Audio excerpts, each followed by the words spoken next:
भारतीय जनता पक्षाची सत्ता असलेल्या भाजप शासित राज्यांच्या मुख्यमंत्री आणि उपमुख्यमंत्र्यांची आज दिल्लीत बैठक होणार आहे। या बैठकीला राज्याचे मुख्यमंत्री देवेंद्र फडणवीस आणि एकनाथ शिंदे उपस्थित राहणार आहेत। रेखा गुप्ता दिल्लीच्या नव्या मुख्यमंत्री आहेत। भाजप आमदारांच्या बैठकीत त्यांच्या नावावर शिक्कामोर्तब करण्यात आले। दिल्लीतील रामलीला मैदानात त्यांचा शपथविधी संपन्न होतोय। पडझड रोखण्याकरता उद्धव ठाकरे सरसावले। शिवसेनेच्या पक्ष बांधणीसाठी राज्यभर दौरा करणार आहेत। राजापूरचे माजी आमदार राजन साळवीही शिवसेनेत गेल्याने ठाकरे गटाला मोठा फटका बसलाय। मनसे अध्यक्ष राज ठाकरेंनी आज मुंबईतील मनसेच्या विभाग अध्यक्ष आणि शाखाध्यक्षांची बैठक बोलावली। संध्याकाळी 6 वाजता सावरकर सभागृहात ही बैठक होणार आहे। 27 फेब्रुवारीला मराठी भाषा गौरव दिनानिमित्त शिवाजी पार्क मैदानात मनसेकडून विविध कार्यक्रमांचं आयोजन करण्यात येणार आहे। या कार्यक्रमाच्या पार्श्वभूमीवर बैठक असल्याची माहिती मिळते। सरकार पालकमंत्री ठरवू शकत नाहीत हे दुर्दैव आहे। त्यांना मिळालेलं बहुमत बेगडी असून सरकारला आपली पकड करता आलेली नाही, अशी टीका राजू शेट्टींनी केली आहे। लोकांच्या हिताचं काम करणारे लोक निवडून देणं गरजेचं आहे, असं राजू शेट्टी म्हणाले। सिंधुदुर्ग जिल्ह्यात कोणतीही मस्ती खपवून घेणार नाही, असा इशारा नितेश राणेंनी दिला। तसंच अवैध धंदे बंद केले नाहीत तर फरफटत नेईन, असा थेट इशाराही त्यांनी दिला। संतोष देशमुख यांच्या हत्या प्रकरणावरून राजू शेट्टी यांनी सरकारवर हल्लाबोल केला। नेता, तस्कर आणि गुंडा अफसर हेच खरं तर सामान्य माणसाचे शत्रू आहेत। यातून राजकारणी गुंडांना संरक्षण देतात आणि त्यांच्या भानगडीवर पांघरूण घालून अमाप पैसा कमवून संपत्ती आणि सत्ता गोळा करण्याचं काम सुरू आहे, असा आरोप राजू शेट्टींनी केला। सध्या उद्धव ठाकरेंच्या शिवसेनेत असलेले राजू शिंदे हे पुन्हा भाजपत परतणार असल्याची चर्चा आहे। मात्र शिंदे यांच्या प्रवेशाला पक्षांतर्गतच प्रचंड विरोध आहे। त्यातून पक्षात 2 गट पडलेले आहेत। भरत गोगावलेंनी कमाल खानवर टीका केली। महापुरुषांवर अशा प्रकारे टीका करणाऱ्या जोड्यानं मारलं पाहिजे, असा हल्लाबोल त्यांनी केला। गुढीपाडव्याच्या दिवशी म्हणजे 30 मार्चला नागपुरात कार्यक्रमाचं आयोजन करण्यात आलंय। यावेळी पंतप्रधान नरेंद्र मोदी आणि सरसंघचालक मोहन भागवत एकाच व्यासपीठावर येण्याची शक्यता आहे। मुख्यमंत्री लाडकी बहीण योजनेचे निकष आता अधिक कठोर केले जाणार आहेत। नव्या निकषांवर लाडक्या बहिणींची संख्या 9 लाखांनी कमी होणार आहे। नव्यानं 4 लाख महिलांची संख्या कमी होणार असल्याची सूत्रांची माहिती आहे।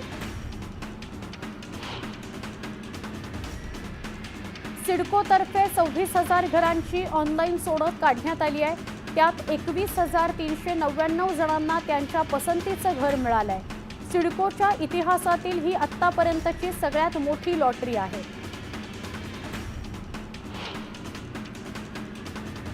स्कूल बसची 18% भाडेवाढ मागे घेतली जाण्याची शक्यता मावळली आहे। अवैध खासगी वाहतूक रोखण्यास महायुती सरकार सपशेल अपयशी ठरल्यामुळे बसमालक संघटना आक्रमक झाली आहे। सरकारनं अवैध खासगी वाहतुकीला मोकळं रान दिल्यानं आम्ही भाडेवाढ मागे घेणार नाही, असा पवित्रा स्कूल बस ओनर्स असोसिएशननं घेतलाय।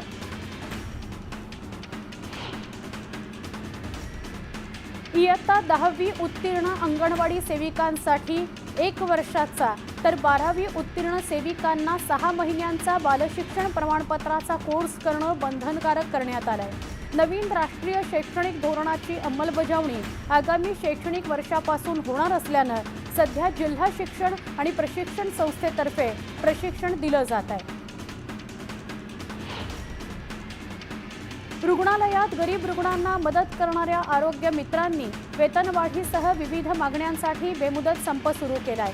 मागण्या मान्य होईपर्यंत संप सुरूच ठेवण्याचा इशारा दिल्यानं रुग्णांचे हाल होणार आहेत।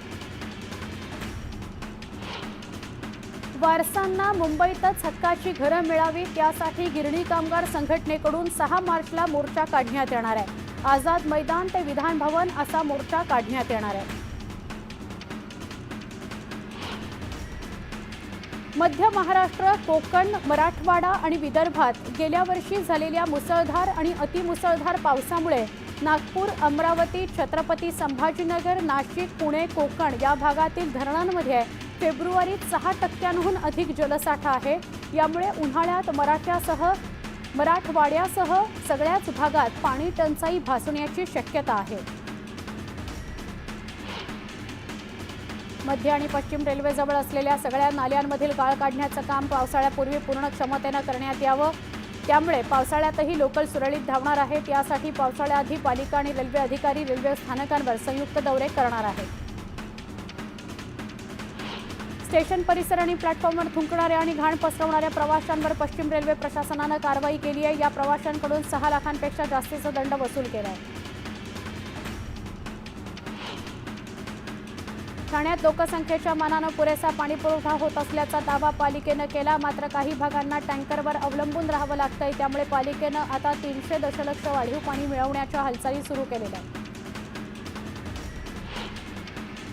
ऑरेंज गेट ते मरीन ड्राईव्ह टनेल असलेल्या भुयारी मार्ग प्रकल्पाच्या निधीचा प्रश्न सुटलाय। MMRDA प्रकल्पाकरता 7,326 कोटींचा निधी मंजूर करण्यात आलाय। करबुडव्या 9,500 ठाणेकरांचं पाणी कापलं असून 2024 मोटर पंप जप्त केले आहेत। तसंच 540 पंप रूम सील करण्यात आलेले आहेत। पाणीपट्टी थकवणाऱ्यांविरोधात यापुढेही कारवाई सुरूच ठेवण्याचा निर्धार ठाणे महापालिकेने केला आहे। KDMC हद्दीतील 65 बेकायदा बांधकामांवर न्यायालयाच्या आदेशानुसार कारवाई होणार आहे। भूमाफियांनी बेकायदा बांधकामं उभारण्यासाठी आरक्षित जागा बळकावल्या असून यामध्ये DP रस्ता, रहिवासी विभागासोबतच ग्रीन झोन, माध्यमिक शाळा आणि बेघरांकरता घरं यासाठी आरक्षित जागाही बळकावण्यात आल्याची बाब उघड झाली आहे। वसई विरार शहरातील मेट्रो कामासाठी सर्वेक्षणाचं काम सुरू करण्यात आलंय। हे काम पुढील 1.5 महिन्यांपर्यंत चालणार आहे। ही मेट्रो भाईंदर खाडीतून आणली जाणार आहे। गेल्या कित्येक वर्षांपासून चर्चेत असलेला मात्र प्रत्यक्षात न साकारलेला मुंबई आय हा प्रकल्प आता मुंबई पालिकेच्या माध्यमातून केला जाणार आहे। मात्र या प्रकल्पाला अनेक रहिवासी संघटनांनी विरोध केला आहे। केंद्र सरकारच्या पंतप्रधान आवास योजनेअंतर्गत महापालिकेकडून दुसऱ्या टप्प्यात तब्बल 4,000हून अधिक सदनिका बांधण्याचं उद्दिष्ट महापालिकेने ठेवलं आहे। या घरांसाठी आतापर्यंत सुमारे 3,500हून अधिक अर्ज महापालिकेकडे दाखल झाले आहेत। पुण्यात आतापर्यंत आढळलेल्या 211 GBSच्या रुग्णांपैकी 144 रुग्णांवर यशस्वी उपचार झाले असून सध्या 56 रुग्णांवर उपचार सुरू आहेत, तर 11 रुग्णांचा मृत्यू झालेला आहे। लाकूड आणि कोळसा वापरून त्यावर चालणाऱ्या बेकऱ्या स्वच्छ इंधनावर रूपांतरित करणं अतिशय अवघड आहे। त्याकरता कठोर कारवाई केल्यास बेकरी उद्योग संकटात येईल अशी भीती बेकरी व्यावसायिकांच्या संघटनेने व्यक्त केली आहे। बदल करण्याकरता महिनाभर बेकरी बंद ठेवावी लागणार असल्याचं गाऱ्हाणही व्यावसायिकांनी मांडलंय। POPच्या मूर्तींवर बंदी घालण्याचा आदेश न्यायालयाने दिल्यानंतर माघी गणपतीत आदेशाची अंमलबजावणी करताना पालिकेला बरीच कसरत करावी लागली आहे। हा अनुभव लक्षात घेता पालिकेने सार्वजनिक मंडळांना सूचक इशारा देण्यासह विविध सवलतींचा वर्षाव केलेला आहे।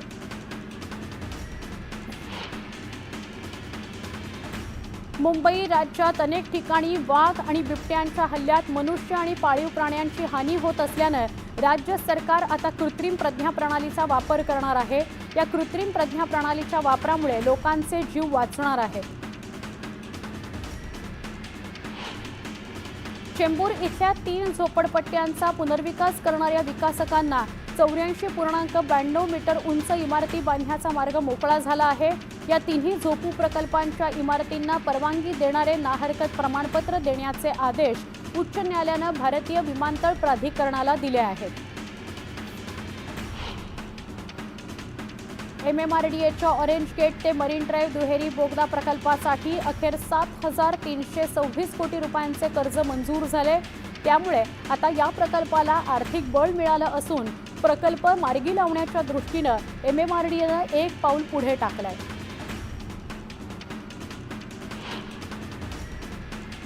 अजित पवारांच्या आदेशाची पिंपरी चिंचवड पोलिसांकडून अंमलबजावणी होताना दिसतेय. दापोडी परिसरात 2 ऑटो रिक्षा आणि इतर 8 वाहनांची तोडफोड करणाऱ्या गुंडांची पोलिसांनी धिंड काढत चांगलीच मस्ती उतरवली आहे. नाशिकच्या आडगाव परिसरात 2 बिबट्यांचे संशयास्पद मृतदेह आढळल्यानं खळबळ उडाली. घटनेचा वनविभागाकडून अधिक तपास सुरू आहे.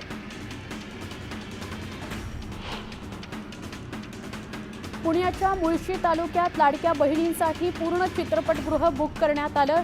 शेकडो लाडक्या बहिणींनी मोफत चित्रपट पाहिला. धुळे जिल्ह्यात प्रधानमंत्री जन आरोग्य योजनेच्या आरोग्य मित्रांनी बेमुदत उपोषण सुरू केलं. गेल्या वर्षभरापासून पगारवाढी संदर्भात मागणी करूनही पगारवाढ होत नसल्याने आरोग्य मित्रांनी अखेर संपाचं हत्यार उपसलं. वर्ध्याच्या ग्रामीण भागात चणा सावंगीच्या कामाला वेग आलाय. जिल्ह्यात सुमारे 85,000 हेक्टर क्षेत्रात चण्याची लागवड करण्यात आली आहे. काही भागात मजुरांच्या कमतरतेनं शेतकऱ्यांना अडचण निर्माण झाली आहे. गजानन महाराजांचा प्रकट दिन सोहळा संतनगरी शेगावात मोठ्या थाटामाटात साजरा केला जातोय. बुलढाणा जिल्हाधिकारी किरण पाटील यांनी देखील गजानन महाराजांचं दर्शन घेतलं. प्रगट दिन सोहळा चांगल्या पद्धतीनं साजरा व्हावा यासाठी आपण जिल्ह्यात सार्वजनिक सुट्टी देखील जाहीर केली असल्याचं जिल्हाधिकाऱ्यांनी सांगितलं. जळगावच्या धरणगाव शहरात रस्त्यालगतच्या महावितरणच्या डीपी दुर्घटनांना आमंत्रण देत असल्याचं पाहायला मिळतंय. उघड्या डीपीमुळे अनेकदा किरकोळ अपघाताच्या घटना घडल्या आहेत. असं असूनही महावितरण विभागाकडून याकडे दुर्लक्ष होत आहे. त्यामुळे तातडीनं याकडे लक्ष देण्याची मागणी स्थानिकांकडून करण्यात येते. बदलत्या हवामानाचा फटका आंबा पिकाला बसलाय. गतवर्षीच्या तुलनेत यावर्षी केवळ 30% उत्पन्न बागायतदारांना मिळणार आहे. आंबा बागेकरता केलेला खर्च भरून निघेल की नाही याची चिंता बागायतदारांना लागली आहे. सोलापूर जिल्ह्यात सोलापूर शहर गुन्हे शाखेनं घरफोडीचे 2 गुन्हे उघडकीस आणले. या प्रकरणी पोलिसांनी एका आरोपीला अटक केली आहे. आरोपीकडून 14 लाखांचा मुद्देमाल जप्त करण्यात आलाय. जळगावच्या अमळनेर शहरातील धुळे रोड आणि पिंपळे रोड परिसरात 11 दिवसांपासून पिण्याच्या पाण्याचा पुरवठा नसल्यानं नागरिकांचे हाल होत आहेत. त्यामुळे तात्काळ पाईपलाईनचा प्रश्न मार्गी लावावा अशी मागणी स्थानिकांकडून करण्यात येते.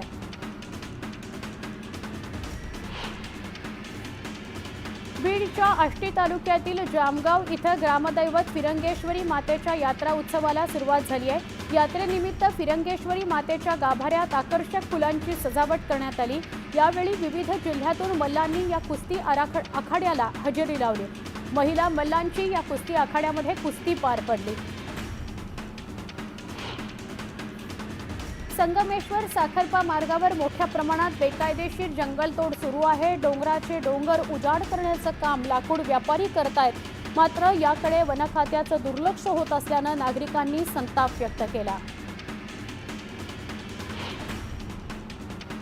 छत्रपती संभाजीनगरच्या घाटी रुग्णालयातील परिचारिकांनी प्रलंबित मागण्यांकरता एकदिवसीय आंदोलन पुकारलं. परिचारिकांच्या या कामबंद आंदोलनामुळे रुग्णालयातील रुग्णसेवेवर मोठा परिणाम झाला आहे.